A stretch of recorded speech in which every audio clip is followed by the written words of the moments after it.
राधे राधे मेरे प्यारे भाइयों बहनों माताओं व बंधुओं, संस्कार की बातें चैनल में आपका स्वागत है। बंधुओं, आज ज्येष्ठ मास बड़े शुक्रवार के दिन मैं आपको माँ अन्नपूर्णा की कथा सुनाने जा रही हूँ। बंधुओं, हर शुक्रवार को हर मनुष्य को माँ अन्नपूर्णा की कथा अवश्य सुननी चाहिए। कथा के साथ ही माता अन्नपूर्णा की आरती और माता जी के मंत्र भी अवश्य सुने।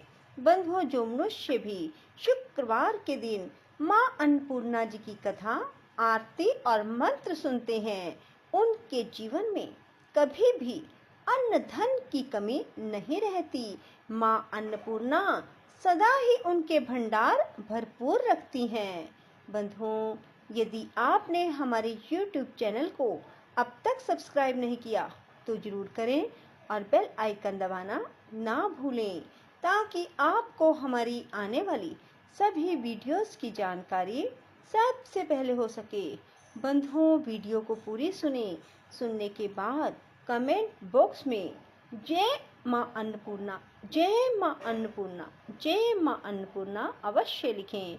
बोलो अन्नपूर्णा माता की जय हो। एक समय की बात है, काशी निवासी धनंजय की पत्नी का नाम सुलक्षणा था। उसे अन्य सब सुख प्राप्त थे, केवल निर्धनता ही उसके दुख का कारण थी। यह दुख उसे हर समय सताता था। एक दिन सुलक्षणा अपने पति से बोली, स्वामी, आप कुछ उद्यम करो तो काम चले। इस प्रकार कब तक काम चलेगा? सुलक्षणा की बात धनंजय के मन में बैठ गई और वह उसी दिन विश्वनाथ शंकर जी को प्रसन्न करने के लिए बैठ गया और कहने लगा, हे देवादिदेव विश्वेश्वर, मुझे पूजा पाठ कुछ नहीं आता, केवल तुम्हारे भरोसे बैठा हूँ। इतनी विनती करके वह 2-3 दिन भूखा प्यासा बैठा रहा। यह देखकर भगवान शंकर ने उसके कान में अन्नपूर्णा, अन्नपूर्णा, अन्नपूर्णा इस प्रकार 3 बार कहा। यह कौन क्या कह गया, इसी सोच में धनंजय पड़ गया कि मंदिर से आते हुए ब्राह्मणों को देखकर पूछने लगा, पंडित जी, अन्नपूर्णा कौन है? ब्राह्मणों ने कहा, तू अन्न छोड़ बैठा है, सो तुझे अन्न की ही बात सूझती है। जा, घर जाकर अन्न ग्रहण कर। धनंजय घर गया, स्त्री से सारी बात कही। वह बोली, नाथ, चिंता मत करो, स्वयं शंकर जी ने यह मंत्र दिया है, वे स्वयं ही इसका खुलासा भी करेंगे। आप फिर जाकर उनकी आराधना करो। धनंजय फिर जैसे के तैसा पूजा में बैठ गया। रात्रि में शंकर जी ने आज्ञा दी, कहा, तू पूर्व दिशा में चला जा। वह अन्नपूर्णा का नाम जपता जाता, रास्ते में फल खाता जाता, झरनों का पानी पीता जाता। इस प्रकार कितने ही दिनों तक चलता गया। वहां उसे चांदी सी चमकती वन की शोभा देखने में आई, सुंदर सरोवर देखने में आया। उसके किनारे कितनी ही अप्सराएं झुंड बनाए बैठी थी। एक कथा कहती थी और सब माँ अन्नपूर्णा इस प्रकार बार बार कहती थी। यह अगहन मास की उजियारी रात्रि थी। आज से ही व्रत का आरंभ था। जिस शब्द की खोज करने वह निकला था, उसे वहां सुनने को मिला। धनंजय ने उसके पास जाकर पूछा, हे देवियों, आप यह क्या करती हो? उन सब ने कहा, हम सब माँ अन्नपूर्णा का व्रत करती हैं। व्रत करने से क्या होता है? यह किसी ने किया भी है? इसे कब किया जाए? कैसा व्रत है और इसकी क्या विधि है? मुझसे भी कहो। वे कहने लगी, इस व्रत को सब कोई कर सकते हैं।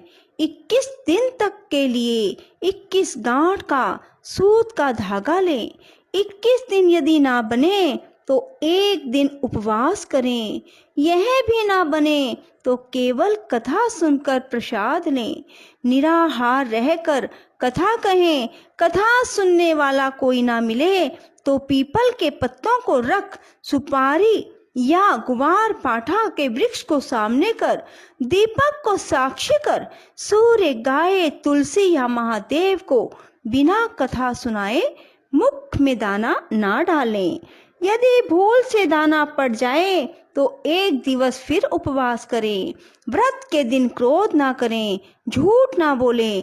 धनंजय बोला, इस व्रत के करने से क्या होगा? वे कहने लगी, इसके करने से अंधों को नेत्र मिले, लूलों को हाथ मिले, निर्धन के घर धन आए, बांझी को संतान मिले, मूर्ख को विद्या आए। जो जिस कामना से व्रत करे माँ उसकी इच्छा पूरी करती हैं। वह कहने लगा, बहनों मेरे भी धन नहीं है, विद्या नहीं है, कुछ भी तो नहीं है। मैं तो दुखिया और दरिद्र ब्राह्मण हूँ, मुझे इस व्रत का सूत दोगी? हाँ भाई, तेरा कल्याण हो, तुझे देंगी, ले इस व्रत का मंगल सूत्र ले। धनंजय ने व्रत किया, व्रत पूरा हुआ। तभी सरोवर में से 21 खंड की स्वर्ण सीढ़ी हीरा मोती जड़ी हुई प्रकट हुई। धनंजय जय अन्नपूर्णा कहता जाता इस प्रकार कितनी ही सीढ़ियां उतर गया। क्या देखता है, करोड़ों सूर्यों के समान अन्नपूर्णा का मंदिर है। उसके सामने स्वर्ण सिंहासन पर माता अन्नपूर्णा विराजमान है। सामने भिक्षा हेतु भगवान शंकर खड़े हैं। देवंगनाएं चवर डुलाती हैं, कितने ही हथियार बांधे पहरा देती हैं। धनंजय दौड़कर जगदम्बा के चरणों में गिर गया। देवी उसके मन का क्लेश जान गई। धनंजय कहने लगा, माता आप तो अंतर्यामिनी हो, आपको अपनी दशा क्या बताऊं? माता बोली, तूने मेरा व्रत किया है, जा संसार तेरा सत्कार करेगा। माता ने धनंजय की जीवा पर बीज मंत्र लिख दिया। अब तो उसके रोम रोम में विद्या प्रकट हो गई। इतने में क्या देखता है, काशी विश्वनाथ के मंदिर में खड़ा है। माँ का वरदान ले धनंजय घर आया। सुलक्षणा से सब बात कही। माता जी की कृपा से उसके घर में संपत्ति उमड़ने लगी। छोटा सा घर बहुत बड़ा गिना जाने लगा।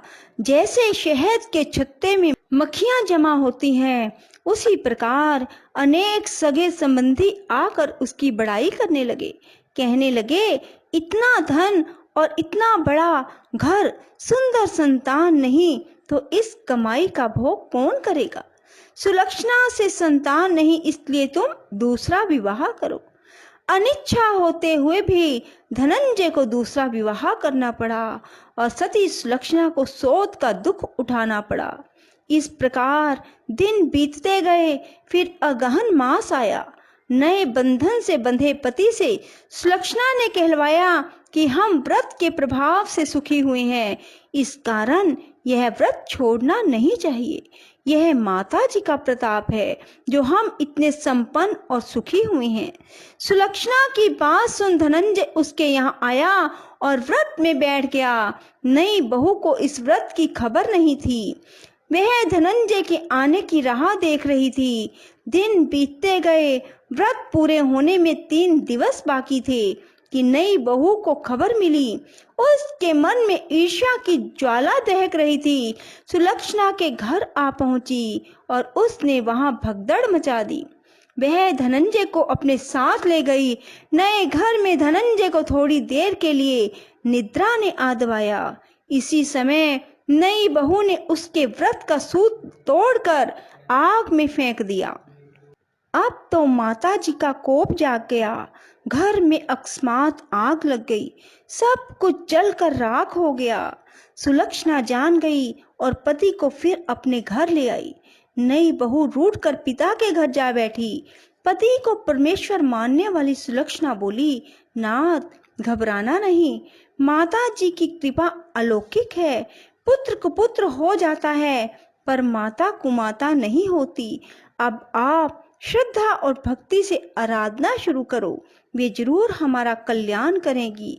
धनंजय फिर माता के पीछे पड़ गया। फिर वही सरोवर सीढ़ी प्रकट हुई, उसमें माँ अन्नपूर्णा कहकर उतर गया। वहां जा माँ जी के चरणों में रुदन करने लगा। माता प्रसन्न हो बोली, यह मेरी स्वर्ण की मूर्ति ले, इसकी पूजा करना, तू फिर सुखी हो जाएगा। जा, तुझे मेरा आशीर्वाद है। तेरी स्त्री सुलक्षणा ने श्रद्धा से मेरा व्रत किया है, उसे मैंने पुत्र दिया। धनंजय ने आंखें खोली तो खुद को काशी विश्वनाथ के मंदिर में खड़ा पाया। वहां से फिर उसी प्रकार घर को आया। इधर सुलक्षणा के दिन चढ़े और महीने पूरे होते ही पुत्र का जन्म हुआ। गांव में आश्चर्य की लहर दौड़ गई, मान्यता आने लगी। इस प्रकार उसी गांव के निसंतान सेठ के पुत्र होने पर उसने माता अन्नपूर्णा का मंदिर बनवा दिया। उसमें माताजी धूमधाम से पधारी, यज्ञ किया और धनंजय को मंदिर के आचार्य का पद दे दिया। जीविका के लिए मंदिर की दक्षिणा और रहने के लिए बड़ा सुंदर भवन बनवा दिया। धनंजय स्त्री पुत्र सहित वहां रहने लगा। माता जी के चढ़ावे में भरपूर आमदनी होने लगी। उधर नई बहू के पिता के घर डाका पड़ा, सब लुट गया। वे भीख मांगकर पेट भरने लगे। सुलक्षणा ने यह सुना तो उन्हें बुला भेजा और अलग घर में रख दिया और उसके अन्न वस्त्र का प्रबंध किया। धनंजय, सुलक्षणा और उसका पुत्र माता जी की कृपा से आनंद से रहने लगे। माता जी ने जैसे इनके भंडार भरे, वैसे सबके भंडार भरे। राधे राधे, जय श्री कृष्णा। बंधुओं, यदि आपको हमारी वीडियो पसंद आए तो इसे लाइक करें और शेयर भी जरूर करें। धन्यवाद।